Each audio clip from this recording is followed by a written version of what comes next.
नमस्कार, skin care with अक्षयाच्या episode number 15 मध्ये तुमच्या सगळ्यांचं स्वागत आहे. आपण बघत आहोत पिगमेंटेशनचे उपाय. मेंटली स्ट्रेस्ड असणाऱ्या लोकांना पिगमेंटेशन खूप लवकर येतं आणि त्यापासून वाचण्यासाठी आपल्याला स्ट्रेस मॅनेजमेंट करणं फार इम्पॉर्टंट आहे. त्यासाठी तुम्ही योगा करू शकता, रेग्युलर मेडिटेशन करू शकता आणि काही म्युझिक थेरपीजसुद्धा करू शकता. त्यानंतर येतो ट्रीटमेंट पार्ट, की तुम्हाला जर काही ट्रीटमेंट करायचे असतील पिगमेंटेशन घालवण्यासाठी तर त्या कुठल्या केल्या पाहिजेत. क्लिनिकल ट्रीटमेंटमध्ये तुम्ही करू शकता केमिकल पील्स. त्यानंतर क्यू स्विच नावाचं एक लेझर असतं ज्याने तुमचे पिगमेंटेशन काढलं जातं.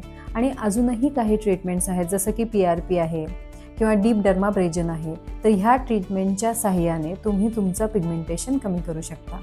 तुम्हाला या ट्रीटमेंटशी रिलेटेड कुठले व्हिडिओज हवे असतील किंवा काही अपडेट्स आमच्याकडनं हवे असतील तर खाली तुम्ही लिहू शकता कमेंट्समध्ये. काही तुमचे कन्सर्न्स असतील तर व्हॉट्सॲपला आमच्या नंबरला मेसेज करून विचारू शकता. आम्ही त्याची उत्तरं तुम्हाला देऊ. तर भेटूया पुढच्या एपिसोडमध्ये पिगमेंटेशनसाठी लागणाऱ्या कॉस्मॅटिक्सबद्दलची माहिती घेण्यासाठी. तोपर्यंत काळजी घ्या.